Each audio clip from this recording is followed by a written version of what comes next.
1858, année des apparitions de Lourdes, fut aussi celle où Jean, avec plusieurs amis d'enfance, entra au grand séminaire en plein cœur de Grenoble. C'était le 23 octobre. Ce jour restera tellement gravé dans sa mémoire que plus de 40 ans plus tard, il en parlait encore avec une réelle émotion. De grands saints étaient passés par ce même séminaire. Le curé d'Ars, qui avait été ordonné prêtre le 13 août 1815, et saint Pierre-Julien Aymar, le fondateur des prêtres du Très Saint Sacrement. Comme à la côte Saint-André, Jean sera acharné au travail.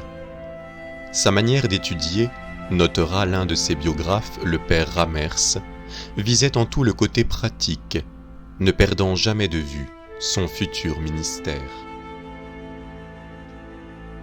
Après avoir reçu le sous-diaconat, il se rendit avec 6 de ses condisciples visiter les lieux de l'apparition de Notre-Dame de la Salette.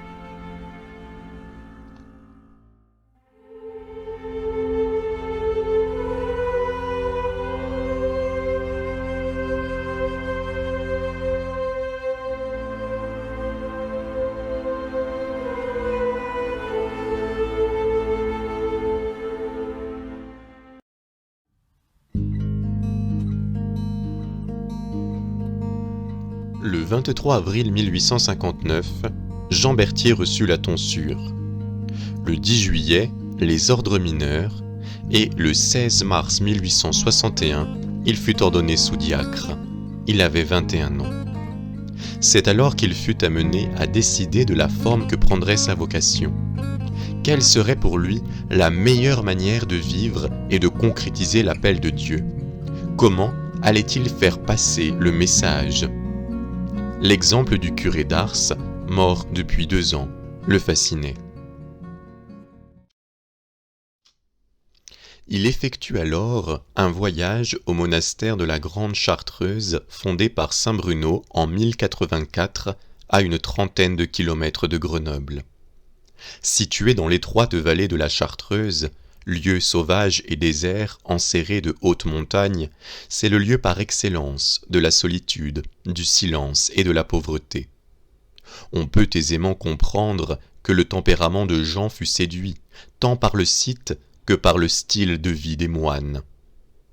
Homme de l'absolu, ayant décidé de tout donner à Dieu, il pressentait que dans ce silence total, il pourrait se livrer totalement à l'amour de son Dieu, dans un dialogue que rien ne pourrait troubler.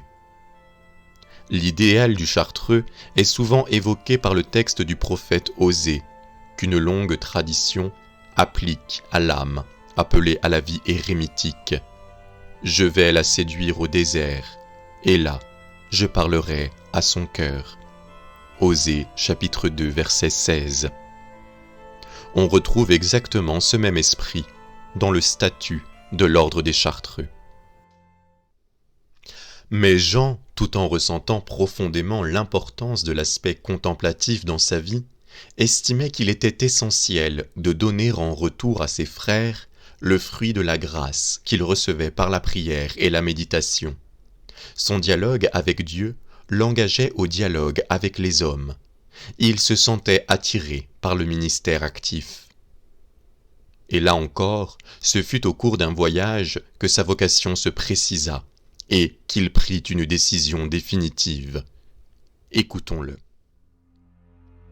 Après avoir reçu le sous-diaconat, l'idée me vint d'aller visiter les lieux de l'apparition de Notre-Dame de la Salette. C'était pendant les vacances.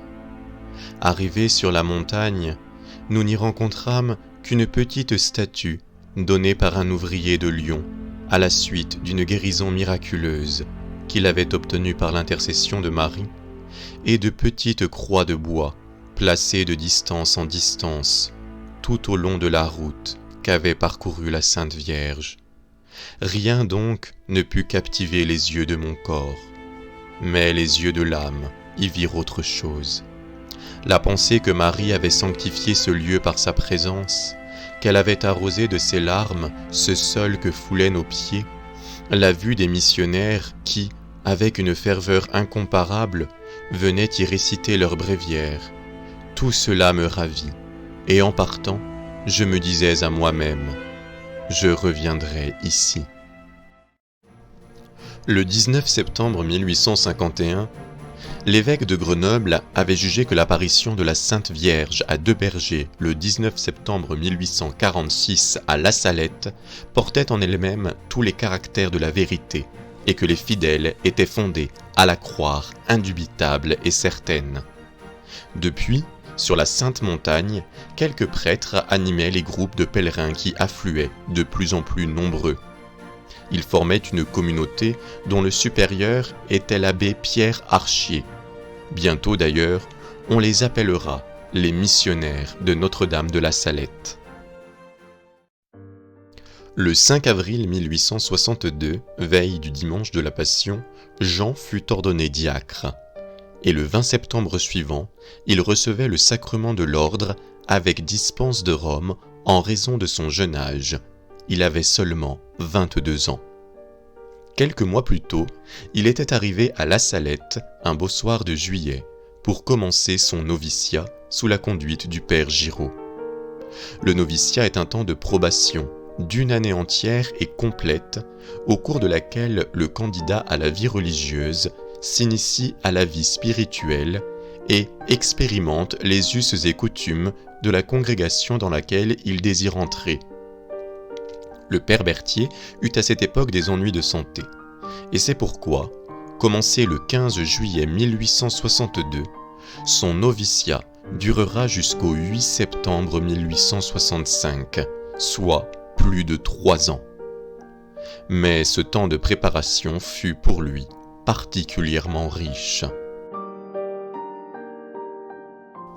Malgré la tuberculose qui lui causait de violentes souffrances, le père Berthier utilisa le meilleur de son temps pour acquérir une profonde expérience pastorale.